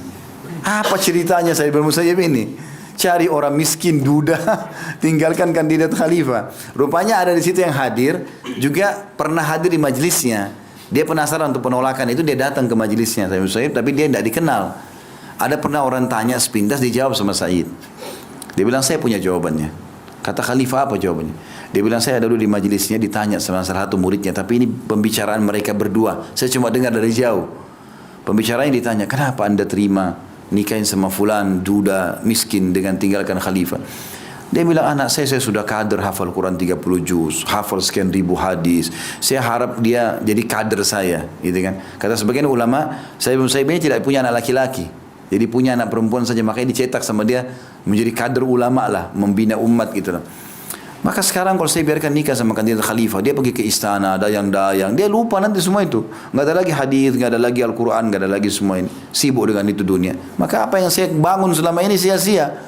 Saya nikahkan sama murid saya penuntut ilmu, nanti dia juga jadi nuntut ilmu, sudah selesai. Langsung kata khalifah, orang itu memang orang akhirat. Yang pikirannya akhirat, bukan lagi urusan dunia. Banyak orang subhanallah bodoh. Dia pikir anaknya untuk transaksi jual beli. Berapa saya bisa dapat untung nih? Si fulan melamar sebelum berapa lamaran kau, berapa lamaran kau? Uang yang ditanya. Subhanallah. Oh saya 100 juta, kamu berapa? 150, ini aja. Transaksi jual beli untuk apa? Haram dalam Islam ini. Bagaimana caranya? Boleh keluarga negosiasi masalah mahar segala macam, tapi bukan jadikan bahan transaksi jual beli. Sampai kadang-kadang ada orang tidak mau nikahkan anaknya sampai tua, gitu kan? Maka ini keliru. Baik, itu yang pertama masalah wali, ya. Masih berhubungan dengan masalah ini juga, poin nomor 3. Kan di sini hukum yang berhubungan dengan wali ya. Saya masih bicara rukun pertama nikah wali, dan kita masih bicara di poin-poin syarat wali. Syarat pertama tadi adalah harus laki-laki balik, berakal sehat dan merdeka. Yang kedua, si wali minta izin kepada perempuan. Kalau anak gadis dia bilang saya nikahkan kamu, ya. Kalau dia bilang iya, dia diam, oke. Atau bilang saya akan nikahkan kamu, ya, terserah sama ayah ya. Oh iya, sudah. Tapi kalau janda, maka harus janda yang menentukan. Tapi ayahnya tetap harus ada walinya. Misal ada yang melamar janda itu, maka ayahnya cuma bilang, nak, ada fulan lamar kau mau atau tidak? Kalau dia bilang saya mau, ya sudah. Kalau dia bilang saya tidak mau, selesai. Tapi kalau gadis boleh ayahnya ambil keputusan seperti Sa'id bin Musayyib tadi, asal memang anaknya sudah mengamanahkan itu. Kemudian yang ketiga, yang berhubungan dengan syarat wali, perwalihan seorang kerabat dihukumi tidak sah dengan adanya wali yang lebih dekat kepada wanita tersebut. Jadi tidak sah perwalihan saudara sebapak dengan adanya saudara sekandung, atau perwalihan anak saudara dengan adanya saudara. Selama ayah ada nggak boleh yang lain, walaupun paman. Kecuali si ayah terkena udzur syar'i, gila, murtad, sakit parah, stroke, nggak bisa lagi menikahkan, meninggal, ya. Kemudian masuk dalamnya adalah kalau dia menolak seseorang yang saleh, tapi memang kandidat lawannya itu orang buruk. Misalnya ada si A melamar, hafal Quran segala macam, ahli ibadah, terus yang satu si B pemabuk, minuman keras, tapi ini lebih kaya. Lalu dia pilih ini karena hartanya, ini bisa pindah ke wali hakim. Tapi kalau ketemu antara si A sama si B, dua-duanya baik, ayahnya pilih yang mana menurut dia lebih baik, itu nggak masuk dalamnya. Ini perlu digarisbawahi karena banyak akhwat kita juga tiba-tiba pindah ke wali hakim hanya karena menganggap ikhwah ini kok ditolak. Padahal sebenarnya ayahnya punya udzur. Mungkin ayahnya belum kenal. Mungkin ayahnya masih ada juga sepupunya dia yang lebih soleh, yang ayahnya berharap misalnya, ya, itu bisa saja. Tapi kalau ketemu antara baik sama buruk, dan ayahnya pilih yang buruk, anaknya bisa kena mudarat, maka di situ masih ada pintu untuk pindah ke wali hakim gitu kan. Tapi sini teman-teman harus kita garis bawahi, kalau ayah punya udzur syar'i baru pindah ke yang lain. Yang pindah itu ke kerabat ayah, kerabat ibu nggak ada hubungannya.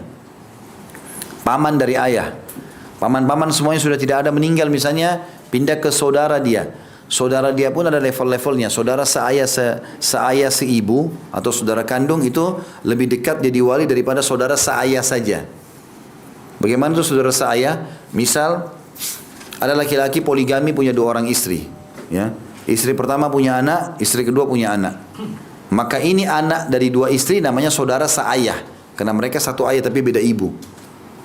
Nah ini di nomor 2 kan kalau ada saudara seayah seibu. Begitu juga kalau ada saudara seayah, didahulukan daripada saudara seibu. Saudara seibu itu misalnya janda punya anak dari suami pertama. Kemudian dia nikah, suami kedua punya anak lagi. Maka anak mereka namanya anak saudara seibu. Ibunya sama tapi ayahnya beda.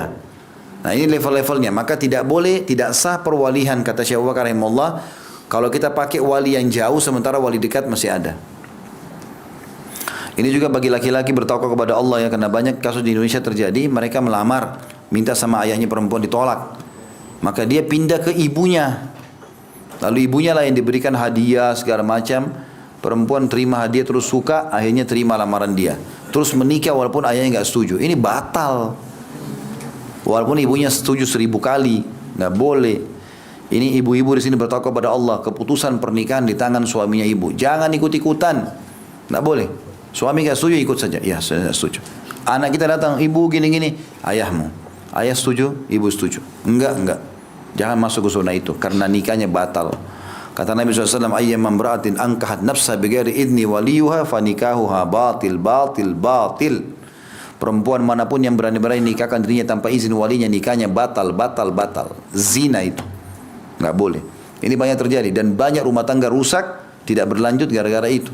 Dipaksakan nikah, ayahnya nggak hadir, nggak ada wali, lalu pindah ke wali hakim, nggak ada uzurnya, gimana caranya? Nggak boleh, ya. Kalaupun ayahnya sampai tidak mau hadir, tidak setuju, minta keridoannya, minta dia tunjuk siapalah yang dia walikan. Ayah nggak bisa hadir, baiklah walikan ke siapa? Dia walikan, ada surat tertulis, bagus, alhamdulillah, itu solusi. Yang keempat, jika seorang wanita mengizinkan kepada 2 orang kerabatnya supaya menikahkan dirinya dan masing-masing dari keduanya menikahkannya dengan orang lain, maka wanita itu menjadi istri dari laki-laki yang lebih dahulu dinikahkan dengannya.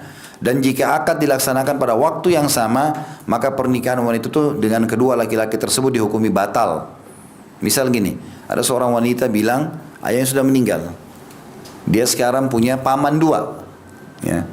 Baik, dia bilang sama pamannya, dua-duanya, siapa saja kalian mau nikahkan dengan saya silahkan. Rupanya paman A sama paman B, dua-duanya mencari anak mantu nih. Dan karena mereka sudah diberikan amanah oleh si perempuan tadi, ya nikahkan saja saya terserah. Terjadi ini kalau terjadi kasus paman A sama paman B, rupanya paman A melihat anak temannya bagus. Langsung dia bilang, "Kau nikah sama ponakan saya?" "Enggak mau." Ini fotonya misalnya. "Oh ya, saya setuju." Baik, langsung dia nikahkan di situ. Seperti kasus Sa'id bin Musayyib tadi, ya. Terus paman B juga rupanya punya juga teman, dia nikahkan juga ponakannya. Tapi ini tidak saling tahu nih. Kalau ini terjadi, maka si anak perempuan menjadi laki-laki yang pertama lebih dulu menikah. Misalnya ini jam 11 nikah, ini jam 12, berarti ini suami sahnya. Nikah yang kedua dianggap batal. Kalau terjadi pernikahan secara waktu yang bersamaan, sama-sama jam 11 pagi, dua-duanya batal. Dianggap harus nikah lagi. Ya. Makanya di sini wali juga alangkah baiknya, walaupun dia diamanahkan, tetap dia tahu apakah dia sendiri atau ada wali yang lain. Kecuali ayah kandung ya. Kalau ayah kandung mutlak, paman tidak ada urusannya di situ. Tapi kalau ini paman sama paman, misalnya perempuan ini ada di anak nomor 3. Kakak dia ada 2 laki-laki. Sama tadi kasusnya, dia bilang sama kakaknya, "Sudah, kalau kalian mau nikahkan saya silakan." Maka masing-masing menikahkan dengan temannya. Nah, ini sama kasusnya. Baik, itu rukun yang pertama, masalah wali. Rukun yang kedua, harus ada 2 saksi terpercaya. Pernikahan hendaklah dihadiri 2 saksi atau 2 atau lebih. 2 minimal, bisa lebih. Atau lebih dari kaum laki-laki yang adil dari kaum muslimin. Adil maksudnya ya, faham agama, baiklah akhlaknya, jangan dari laki-laki yang fasik ya.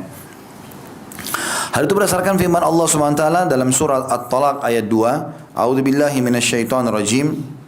Wa asyhidu dzawai adlim minkum." Dan persaksikanlah dengan 2 orang saksi yang adil di antara kalian. Ada putnot nomor 1495 di bawah. Kata Syekh Abu Bakar rahimahullah, walaupun ayat ini berkaitan dengan tolak dan rujuk, namun pernikahan dikiaskan atau dianalogikan kepada kedua hal tersebut.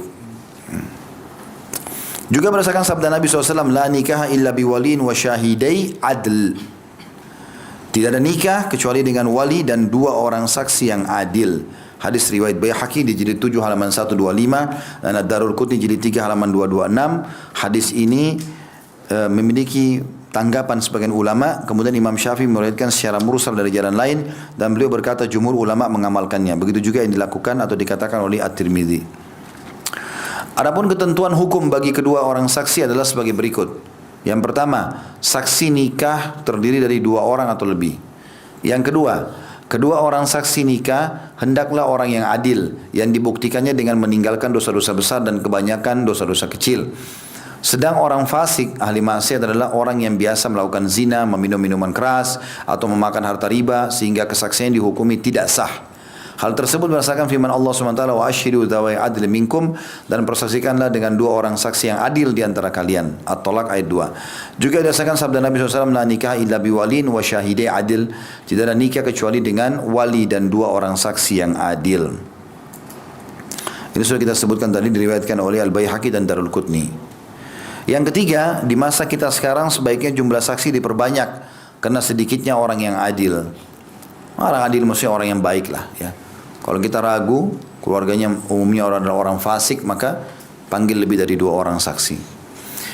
Yang ketiga rukunnya adalah sigat akad nikah. Lafaz yang disebutkan pada saat akad nikah. Adapun yang dimaksud dengan sigat akad nikah adalah perkataan dari mempelai laki-laki atau wakilnya ketika akad nikah. Misalnya mempelai laki-laki meminta kepada walinya seraya berkata, "Nikahkanlah aku dengan putrimu atau putri yang diwasiatkan kepadamu yang bernama fulana A." Si wali berkata, "Aku nikahkan kamu dengan putriku yang bernama fulana A." Atau mempelai laki-laki juga mempelai laki-laki menjawab, "Aku terima nikahnya putrimu denganku." Beberapa ketentuan hukum sigat ini atau lafaz yang diucapkan. Yang pertama, setaranya calon suami dengan calon istri, di mana calon suami adalah seseorang yang merdeka, bukan budak, berakhlak mulia, beragama serta amanah atau jujur. Berdasarkan sabda Nabi SAW, "Idza atakum man tardawna khuluquhu wa dinahu fazawwijuh, illa taf'alu takum fitnatun fil ardi wa fasadun kabir." Jika telah datang kepada kalian, hai para wali perempuan dan hai perempuan, seorang laki-laki yang kamu ridhoi akhlak dan agamanya, yang maksudnya tahu akhlaknya baik dan agamanya juga baik, maka nikahkanlah dia dengan putrimu. Jika tidak, niscaya akan terjadi fitnah dan kerusakan yang besar di muka bumi. Hadis ini riwayat Tirmidzi di nomor 1085 dengan sanad hasan. Kemudian yang kedua, diperbolehkan perwakilan dalam akad nikah. Jika calon suami diperbolehkan jadi calon suami diperbolehkan mewakilkan kepada siapa saja yang dikehendakinya dalam akad nikah. Sedangkan calon istri maka walinya sendiri yang boleh melangsungkan akad nikah. Kalau misalnya ada orang di luar negeri, dia nggak bisa datang, dia kerja atau dia tinggal sana, terjadi perang, maka dia harus menikah dan pernikahan sudah harus ditentukan pada saat itu. Ya. Atau tiba-tiba pada saat hari H pernikahan dia sakit, tiba-tiba dirawat di rumah sakit, akad nikah sudah tersebar, dia harus tetap berjalan, maka boleh dia menunjuk siapa yang mewakili pernikahan dia. Jadi ini tentu dengan lafaz, misalnya dia mengatakan saya Fulan bin Fulan yang telah menerima perwakilan ya, atau perwalian pernikahan saudara saya atau teman saya yang bernama Fulan bin Fulan yang akan menikah dengan Fulana binti Fulana, gitu kan. Maka dia menyebutkan kalau dia menerima perwalian itu. Jangan dia bilang, ya saya terima nikahnya nanti. Jadi kalau dia bilang saya nikahkan saudara ini Fulan bin Fulan dengan ini, dia bilang saya menerima nikahnya Fulana binti Fulan ini untuk teman saya yang bernama Fulan binti Fulan yang telah Fulan bin Fulan yang telah mewalikan kepada saya, gitulah. Jangan dia bilang saya terima nikahnya. Bisa ke dia nanti, gitu kan. Ini boleh perwalian, tapi dalam kondisi-kondisi tertentu tentunya ya. Yang keempat, dan ini rukun yang terakhir adalah mahar atau mas kawin. Mahar adalah sesuatu yang diberikan calon suami kepada calon istri untuk menghalalkan menikmatinya, dan hukumnya adalah wajib. Berdasarkan firman Allah Subhanahu wa taala dalam surah An-Nisa ayat 4, A'udzu billahi minasyaitonir rajim wa atun nisaa saduqatihinna nihla. Dan berikanlah mas kawin atau mahar kepada wanita yang kamu nikahi sebagai pemberian dengan penuh kerelaan. Juga berdasarkan sabda Nabi SAW dalam sebuah hadis riwayat Bukhari nomor 5121, Imam Muslim 1425, iltamis walau khataman min hadid. Carilah mahar meskipun hanya cincin dari besi. Beberapa ketentuan ini tentu tadi kisah yang laki-laki yang mau melamar perempuan yang ditolak oleh Nabi SAW ya. Beberapa ketentuan hukum tentang mahar. Yang pertama, mahar disunnahkan mudah atau ringan. Berdasarkan sabda Rasulullah SAW, a'zamun nisa'i barakatan aisaruhunna ma'unah. Wanita yang paling besar berkahnya adalah wanita yang paling mudah atau ringan maharnya. Hadis riwayat Ahmad nomor 24595, Al-Hakim jilid 2 halaman 194 dan Al-Baihaqi jilid 7 halaman 235 dengan sanad sahih. Ya. Juga karena mahar putri-putri Rasulullah SAW hanya sebesar 400 dirham atau 500 dirham. Ya. Ini diriwayatkan oleh Ashabus Sunan, Abu Daud nomor 2107, An-Nasai 3349, Ibnu Majah 1887, At-Tirmidzi 1114 dan beliau mensahihkannya. Dan mahar istri-istri beliau sallallahu alaihi wasallam pun hanya sebesar 400 atau 500 dirham. Ini diriwayatkan Imam Muslim nomor 142. Kalau untuk mau tahu berapa tuh 400 dirham Ustaz? Ketik saja di Google tentang masalah kurs dirham pada hari ini, insyaallah ketahuan itu ya. Karena itu memang mengikuti kurs ya. Yang jelas kalau kita memberikan mahar, tapi di Indonesia juga sudah cukup bagus ya, perangkat alat sholat, berapa gram emas gitu kan. Itu kan mahar yang ditaruh pada saat akad nikah. Dan ini tidak masuk dengan uang yang kita sedekahkan untuk acara segala macam itu berbeda, itu bukan mahar itu. Itu berbeda, itu hanya sedekah saja. Siapa yang layak melakukan acara ya mestinya pihak laki-laki memang.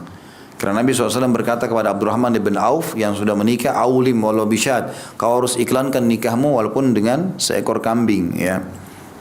Maka di sini pihak laki-laki memang, makanya dia wajar memberikan uang kepada pihak perempuan 10 juta kah, 15 juta kah, 20 juta, tergantung kemampuan dia untuk buat acara gitu kan. Bahkan dalam acara ini boleh pihak laki-laki untuk membuka kesempatan kalau ada teman-temannya yang mau menyumbang. Misalnya dia mau nyumbang makanan, cateringnya, ada yang mau nyumbang gedungnya, ada yang mau nyumbang bajunya, terserah saja. Karena Nabi SAW waktu nikah dengan Sofia waktu pulang dari perang Khaybar alaihissalam, beliau merayakan pernikahan dengan Sofia sampai 3 hari. Jadi di depan kemah beliau menebarkan tikar dari kulit, lalu mengajak sahabat, siapa yang mau membawa makanan silakan. Ada yang bawa samin, ada yang membawa keju, ada yang membawa roti gandum, ada yang membawa daging, lalu mereka makan sama-sama ya. Kemudian juga disunnahkan yang kedua menyebutkan mahar ketika akad. Sunnah, tapi bukan kewajiban ya, tapi sunnahnya. Misal saya nikahkan kamu sama anak perempuan saya Fulan bin Fulan dengan mas kawin mahar itu ya. Ini misalnya ya. Tapi kalau dia tidak sebutkan juga, dia bilang saya nikahkan anak perempuan saya dengan kamu fulan, maka kau terima, dia bilang saya terima, selesai. Yang penting maharnya ada di situ. Maharnya dihadirkan. Yang ketiga, mahar diperbolehkan dengan setiap barang yang mudah atau mubah, yang mubah. Mahar diperbolehkan dengan setiap barang yang mubah, yang harganya lebih dari 1/4 dinar. Berdasarkan sabda Nabi SAW, iltamis walau khataman min hadid, carilah mahar meskipun hanya cincin dari besi. Hadis ini riwayat Imam Bukhari nomor 5121, yang Muslim 1425. Maksudnya walaupun maharnya sederhana, tetap saja bagus, boleh. Yang keempat, mahar boleh dibayar kontan ketika akad nikah, atau ditangguhkan hutang, atau hanya sebagiannya saja dan ditangguhkan. Ya, sebagian lagi berdasarkan firman Allah Subhanahu wa taala dalam surah Al-Baqarah ayat 237. A'udzubillahi minasyaitonirrajim, wa in talaqtumuhunna min qabli an tamassuhunna wa qad faradtum lahunna fardatan fa nisfu ma faradtum. Al-ayat. Jika kalian menceraikan istri-istri kalian sebelum kalian bercampur dengan mereka, padahal kalian telah menentukan maharnya, maka bayarlah seperdua atau separuh dari mahar yang telah kalian tentukan itu. Jadi boleh dalam Islam, kalau teman-teman menikah, misalnya kita sudah tentukan mahar. Maharnya apa? Misalnya 1 juta rupiah. Tapi kita belum punya uang cash waktu itu. Terus kemudian kita bilang ini akan saya bayar setelah pernikahan, saya akan pergi ke ATM untuk ambil. Ditentukan misalnya kan. Walaupun tidak hadir di situ maharnya, tapi dia sudah tentukan juga dianggap sah. Ini seperti orang yang utang, dia bayar nanti, dibolehkan. Atau tadi saya ceritakan Nabi Musa AS dengan jasa, ya, itu juga bisa. Ya. Tapi kalau seseorang mulia, tentu kalau dia mampu dia langsung selesaikan pada saat itu. Dia kasih lalu selesai, gitu kan. Kata beliau, akan tetapi sebelum suami menggauli istri disunnahkan memberikan sesuatu kepada istrinya. Berdasarkan hadis yang diriwayatkan Abu Daud nomor 2125 dan An-Nasai nomor 3376, anna Nabi SAW amara aliyan an yu'tiya Fatimah syai'an qabla ad-dukhul. Faqala ma indi syai', faqala aina dir'uk, fa'ataha dir'ah. Bahwa Nabi SAW memerintahkan Ali bin Abi Thalib radhiyallahu anhu supaya memberikan sesuatu kepada Fatimah radhiyallahu anha sebelum berhubungan badan dengannya. Ali bin Abi Thalib radhiyallahu anhu berkata, aku tidak mempunyai sesuatu apapun. Maka Rasulullah SAW bersabda, di manakah baju besimu? Kemudian Ali pun bin Abi Thalib memberikan baju besinya kepada Fatimah. Kemudian selanjutnya, jadi sunnah ya, selain mahar, kalau antum pas masuk mau pertama kali biologi sama istri, berikan sesuatu. Apa saja hadiah, pakaian kas segala macam, apa saja, memberikan perhiasan itu bebas-bebas saja. Yang jelas ini sunnah Nabi SAW. Yang kelima, mahar merupakan tanggungan suami ketika akad nikah dan merupakan kewajiban ketika suami telah menggauli istrinya. Jika seorang suami menceraikan istrinya sebelum menggaulinya, maka separuh mahar dianggap gugur darinya dan ia hanya berkewajiban membayar separuhnya lagi. Berdasarkan firman Allah SWT Al-Baqarah 237, A'udzu billahi minasyaitonir rajim. Wa in talaqtumuhunna min qabli an tamassuhunna wa qad faradtum lahunna fardatan fa nisfu ma faradtum. Wa qad faradtum lahunna faridatan fa nisfu ma faradtum. Al-ayat. Jika kamu menceraikan istri-istrimu sebelum kamu bercampur dengan mereka, padahal kamu telah menentukan maharnya, maka bayarlah separuh dari mahar yang telah kamu tentukan itu. Ya. Ini teman-teman sekalian, misal contoh ada orang, subhanallah dia mengandalkan foto saja, misal, karena itu nazar syar'i hukumnya wajib ya, datang lihat langsung fisiknya, lihat, jangan cuma melalui foto bisa diedit. Nanti antum lihat putih di foto, begitu ketemu luar biasa, ya, kelam. Nah kalau itu terjadi misalnya, ada orang lihat foto, dia andalkan foto, dia menikah, begitu dia masuk malam pertama, dia lihat istrinya beda, kok beda? Bukan seperti di foto. Terus diceraikan sama dia, tidak mau gauli. Tapi sudah akad nikah, perempuan itu berhak dapat setengah mahar. Ya, setengah mahar. Dan dia misalnya kasih 1 juta ya 500.000. 10 juta ya berarti diambil 5 juta gitu. Seperti itu. Tapi kalau dia sudah gauli, maka semua mahar milik perempuan tersebut. Ya. Makanya tadi dimaksudkan di sini dalam Al-Baqarah 237 kalau belum digauli. Ya. Ada sebagian ulama berikhtilaf tentang masalah bagaimana kalau si wanita menipu? Apakah dia masih berhak mendapatkan mahar atau tidak? Itu khilaf. Jadi misalnya, makanya akhwat kita kalau lagi di nazar syar'i, ada ikhwah yang datang ke rumah melihat, tapi yang penting syaratnya ada walinya. Jadi di depan walinya dia duduk, ngobrol, segala macam ya. Dia perlihatkan wajah dan telapak tangan, kalau pakai cadar membukanya. Sebagian ulama ada yang membolehkan memperlihatkan sebagian rambut, tapi sebagian kecil. Lalu dia bicara. Laki-laki boleh bertanya visi misinya apa, bagaimana pengen punya anak berapa, bagaimana nanti merawat rumah, bagaimana pada tentang kebersihan, masakan apa yang disukai, apalah macam-macam diajak tanya. Ditanya supaya dia dengar suaranya. Di sini perempuan kata ulama harus tampil apa adanya. Tidak boleh dia merekayasa keadaan. Seperti dia pakai bedak yang tebal sehingga kelihatan putih padahal sebenarnya tidak, kan gitu. Atau dia memotong alisnya, kemudian dia buat alis palsu, pakai pensil segala macam. Mungkin alisnya tidak setebal itu. Ini nggak boleh. Atau dia pakai sepatu tinggi.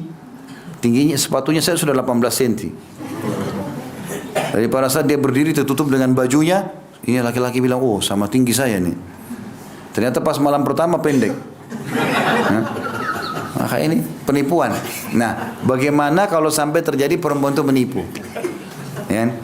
Termasuk kalau dia bilang, dia cerita, ya saya perawan, ternyata nggak perawan. Maka apakah dia masih berhak mendapatkan mahar atau tidak? Itu khilaf di antara ulama. Ada pendapat yang mengatakan kembali kepada ayat ini, yang penting sudah akad nikah, ya sudah, dia harus bayar setengah. Resiko saya suruh dari awal nggak cross check masalah itu ya, nggak memastikan. Cross check dalam arti kata, bisa dia tanya kepada walinya, ini anak sudah pernah nikah nggak? Anak ini perawan nggak? Boleh ditanya sama dia. Dia punya hak itu nanya. Pada saat nadar syar'i gitu kan. Tapi ini jangan ditanya berdua-duaan ya, khalwat nggak boleh. Janjian berdua masuk di hotel nggak boleh. Tapi kalau dia tanya walinya, dia tanya keluarganya, wajar dia mau tahu itu. Apalagi memang dia orang suci, dia nggak pernah melakukan perbuatan zina, dia juga mau dapat perempuan yang sama dia, wajar dia bertanya itu.